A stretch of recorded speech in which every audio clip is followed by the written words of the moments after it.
For thousands of years, money has controlled civilization. Think about it. Governments printed it, banks moved it, institutions protected it. But right now, for the very first time in human history, we are watching money evolve beyond human institutions into something totally different. It's becoming programmable, autonomous, and deeply intertwined with artificial intelligence. As we speak, AI systems are learning how to trade, predict behavior, allocate capital, and optimize decisions way faster than any human network ever could. Meanwhile, blockchain infrastructure is quietly transforming finance into code that operates across massive global digital systems. But as this brand new financial architecture emerges, something really strange begins to happen. Control doesn't just vanish, it migrates. It slips into hidden layers of code that most people will never, ever see. So what actually happens when control of money migrates into those hidden layers? Well, we're witnessing a quiet but fundamental shift in the very fabric of our society. Algorithms are actively replacing intermediaries. Digital infrastructure is stepping in for human institutions. Coordination itself is literally becoming automated. The system that's going to govern the future of money might already be forming right beneath the surface of the world we use every day. The big question for our explainer today is this: who's actually building this system, and when the dust settles, who will ultimately control it? Before we dive in and uncover this new architecture, a quick reminder. This explainer on the channel Blockspawn's Funds is created for educational and informational purposes only and does not constitute financial or investment advice. Okay, to understand exactly where we're going, we first have to look at where we started. If you look back, history reveals one absolute rule. The nature of money always evolves right alongside the underlying infrastructure of civilization. We started with a barter economy, right? But that was super limited because you needed a direct match of desires. Then came standardized coinage, which allowed empires to expand. Fast forward to paper money backed by the state, and eventually the global electronic banking systems of the 20th century. Every single one of these leaps fixed the friction of the era before it. But then, in 2008, a completely new paradigm hit the scene. Cryptocurrencies introduced this radical, world-changing concept called programmable trust. Suddenly, we didn't need a central bank or a clearinghouse to stamp and approve a transaction. Instead, software securely handles the coordination. Through decentralized networks and cryptographic protocols, totally different parties can mutually agree on who owns what and transfer digital property without assuming any prior cooperation. No third party needed. Basically, the traditional work of a bank was outsourced entirely to a global network of peers and mathematical algorithms. It was a huge breakthrough. Now, this was supposed to be the ultimate democratization of finance. The dream was a permissionless, distributed ledger where absolutely no single entity could exert control. But here's what's really happening. Beneath the surface of this supposedly decentralized web, there is a massive contradiction hiding in plain sight. Control didn't evaporate, it just moved further down the tech stack. Prepare yourself for this one. Shockingly, data reveals that over 70% of all Ethereum nodes are actually hosted on highly centralized commercial cloud services. Why? Well, it's just incredibly easy to spin up a node on a massive cloud provider compared to buying and maintaining the physical hardware yourself.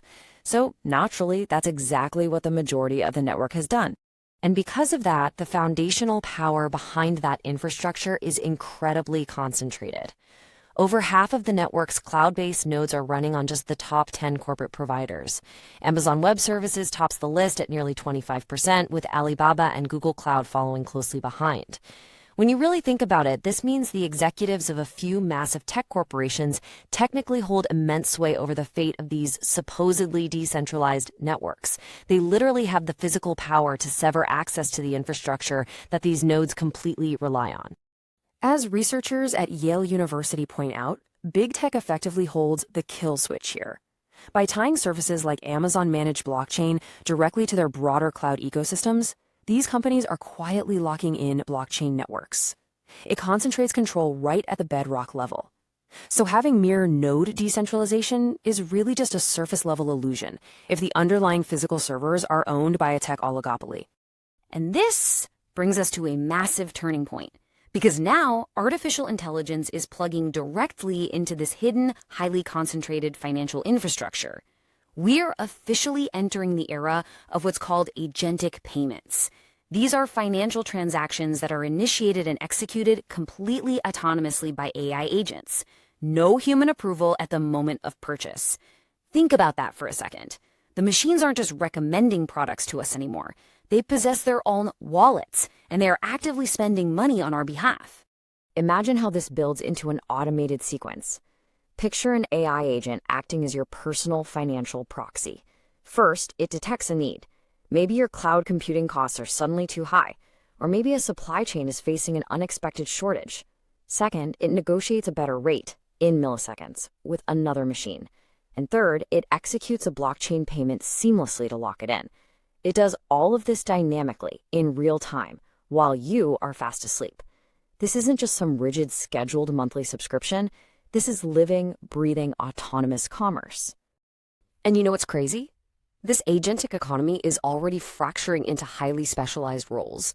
We've got trading agents executing complex portfolio strategies across decentralized exchanges based entirely on real-time sentiment analysis. We have shopping agents comparing prices and autonomously buying goods.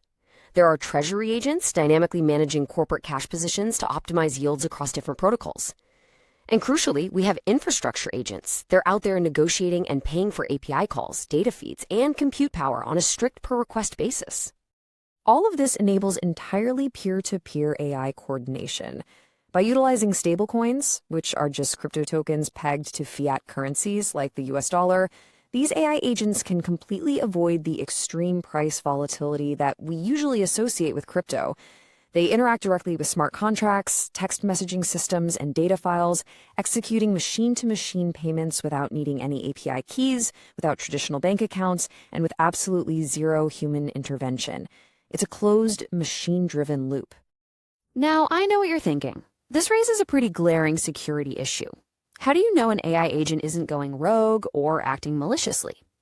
Well, the entire paradigm is shifting from blindly trusting an AI agent to cryptographically verifying its identity and its intent directly on the blockchain. Systems are being built right now using decentralized identifiers and zero-knowledge proofs. It's basically a cryptographic way for an AI to prove it has authorization without revealing any underlying sensitive data.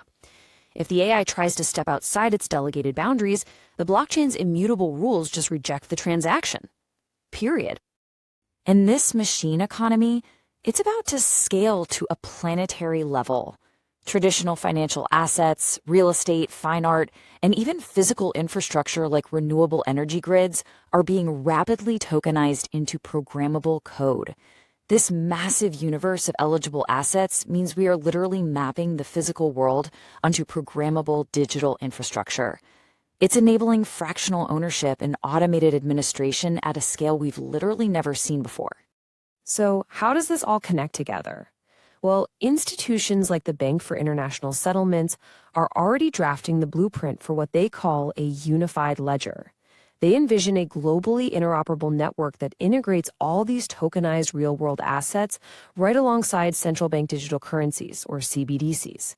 This is a proposed system where messaging, clearing, and settlement all happen instantaneously in one executable package, completely eliminating traditional financial frictions. When you combine tokenized global assets, a unified digital ledger, and autonomous AI agents seamlessly trading across it all, you start to realize the fundamental truth of this explainer. The future of money is no longer just about the currency itself. It's about the automated coordination systems that organize civilization. Moving forward, humans will increasingly just define the incentives, while machines execute the coordination at a speed and scale that we simply cannot comprehend. Which leaves us with a pretty profound reality. Throughout history, those who controlled infrastructure shaped civilization. We've seen how supposedly decentralized blockchain networks actually sit on highly centralized cloud servers owned by massive tech giants. We're seeing governments draft unified ledgers to maintain central bank authority. As crypto infrastructure, AI coordination, and programmable money converge into one planetary-scale network, the defining question of our time is no longer who owns the money, but who controls the system beneath it.